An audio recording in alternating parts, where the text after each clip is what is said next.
Today we're in Meadow near Lolo Pass, Idaho, Montana. We're right near the border, and we're in a particular site that was historically, probably prehistorically harvested. And I say that because we're almost in a pure sea of blue Camas, with some in the matrix is meadow grass, which we'll find out later is involved in the cooking process. But it's very important to know that tribal people, indigenous people, historically, prehistorically, and even in modern times, there was a big suite of plants utilized. But what you're observing today is probably one of the more prominent, highly used pillars or staples. Let's call it staples of Salish, Southern Sahaptin, which would include the Nez Perce people of Idaho, their diet. So a lot of people within the Pacific Northwest learned in school, went to museums, probably learned that salmon, these were salmon people. Salmon was central. That's not untrue. That's very true. But what we don't realize that the plant communities were also substantial.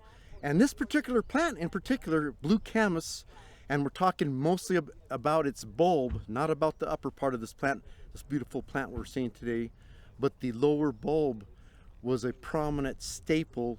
And I'm gonna branch out for you and exclaim that as rices to Asian communities, blue camas was to certain indigenous populations. It was of that prominence and importance that we want to take that at hand. And that also took place in another time and place when blue camas was quite prolific throughout the entire Pacific Northwest at an elevation between 1,500 feet, and we're at about 5,500 feet right here near Lolo Pass. It goes way beyond just the nutritional and eating customs of the people. It also touches on part of their spiritual and religious belief system.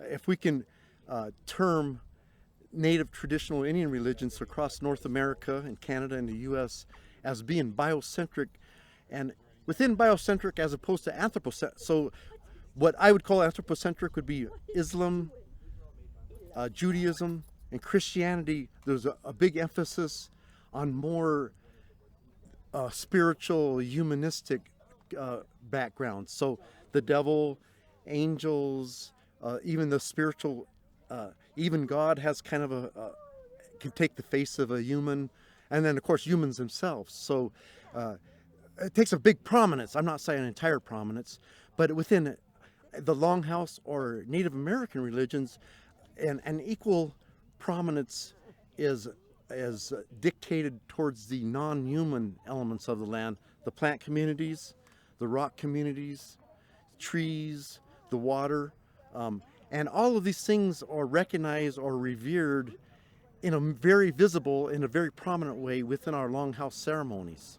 So they're not secrets, they're not just something we have words for, but the words are tied to something that you have visual in front of you when you're in the Longhouse. Our songs are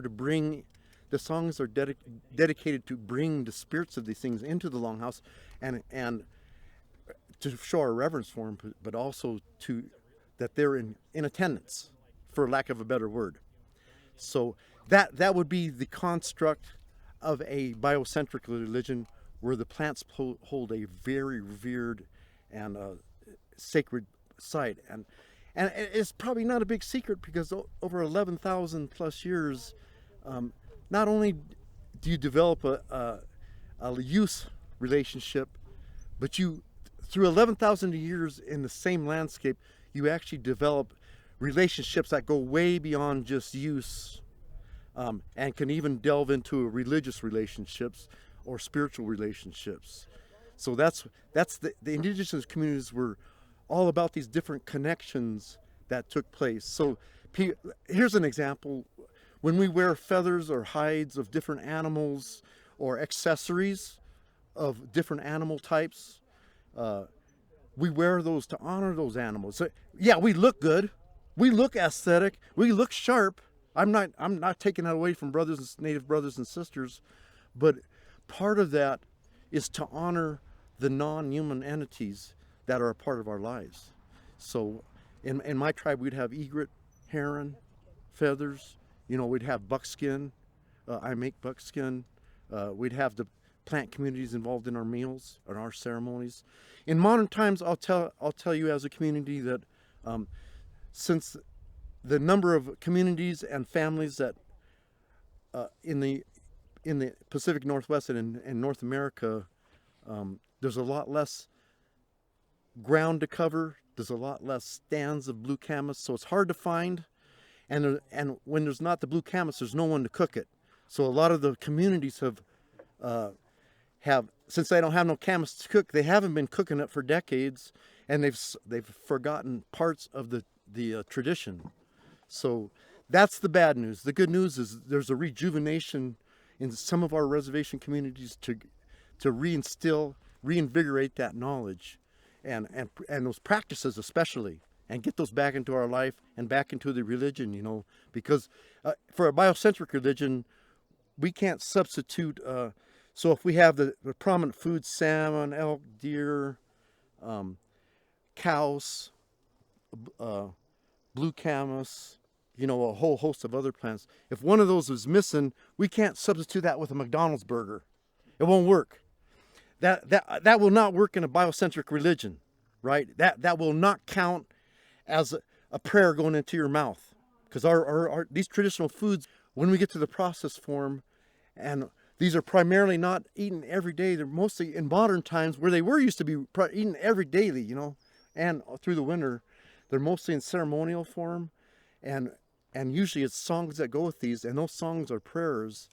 And when these are ingested, it's the prayer going into the person. Okay, so a McDonald's burger ain't gonna cut it. Okay, this will cut it. All right, but this and all the other plant community elements related to it has to be in attendance, as well as the fish, bird, and animal communities.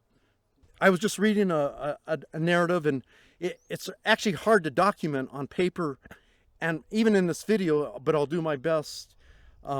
These are cooked on a lot of native cooking across North America, including the inland Northwest tribes, was done underground. So in underground type of ovens, these are historically, prehistorically, in modern times, a large pit, 5 foot by 4 foot deep, 5 foot long by 4 feet deep, is dug up. There's a large fire now, and I'm right at the start of a 3-day, perhaps 4-day process, and it takes a real quarterback to get this right.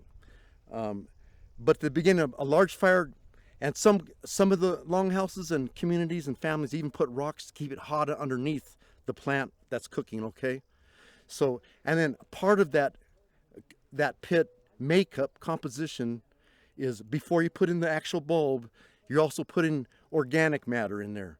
Fire, nice hot fire. You're putting a grass species, maybe it's meadow grass that's growing in between these plants. That's what we use. Alder leaves. Some people even use alfalfa, right? And then we're specifically using a certain kind of wood. My longhouse, I'm not going to speak for all longhouses. We use driftwood. Our elders said, you don't use freshly cut wood. You don't even use seasoned wood. It might have too much pitch. I don't know. It might burn too hot. So guess what I do all spring, all winter, and all fall? I collect driftwood along the Clearwater River system, because we need a mountain of driftwood to cook for 3 days, right? Because we're continuously starting a new fire, letting it burn off towards the end of the day, and starting it the next day. So this organic matter, put the bulbs in burlap bags, and it doesn't make sense for one family to do this at once. It's a whole community that's putting their own sets of burlap bags all around the pit.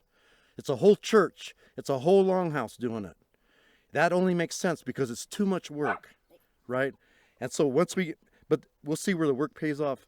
And once we get the burlap bags, then we repeat the process of the soil, alder, the meadow grass, and then we burn on top of that for several days. So that's our base composition and that fill of that pit too, okay? So that's easier said than done because we have to continuously check these bags. Are they done? Are they not done enough? The place you don't want to be. You're looking at a beautiful field, but if you're using this as a food, as your main staple for your people, or for even ceremonial use, much less a main staple, it's a tremendous amount of work. What you don't want to have happen in the cooking system is to have a novice on hand or someone not familiar with the baking technique, because they'll burn. And it's too late. If you already smell in the ground that it's burnt, it's too late.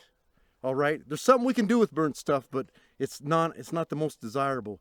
So you have a pro that's cooked this over decades. They know what it's supposed to. It smells like a sweet, smoky smell, and they're on site. And that's something you can't write down. That's something it's all about senses. You know, you could write it down, but it isn't going to work. You have to go through the process of cooking this to hone it down. You just can't describe it, to my knowledge. And we have seasoned pros in my longhouse, and they still have to reinvite themselves to the process. There are different Camas fields throughout North America, British Columbia, Idaho, Montana, but there's the Cadillac fields, okay? And what I mean by Cadillac, they're bigger, they're sweeter, they're easily accessible if you know the right time of year. And then there's the Impala. Okay, and that's where they taste okay. They'll do in a pinch, not quite as sweet. They grow on thin soils, they're not quite as big. They'll do in a pinch, right? But our elders usually veered for the Cadillac. And I actually live in an area that is surrounded by blue Camas, right? Maybe not this thick, but we have it, right? Why is Roger traveling 2 hours to get blue Camas? But our elders, within myth time stories, coyote stories, our elders explain, you know, coyote peed all over this area, the Clearwater Valley here, and you're not supposed to harvest that. It's no good. You know, the flowers are just as beautiful as this, but we're not supposed to harvest there. We're supposed to go to Mussel Shell, which is also in the National Forest, and that's where the Cadillac stuff is. Now, well, Roger, why is it Cadillac and why is it Impala? Now, what I can tell you, I don't know for sure. They're doing studies at Washington State as we speak right now about blue Camas, okay? That's pretty cool. We're going to get a real honed-in study research paper on this, okay?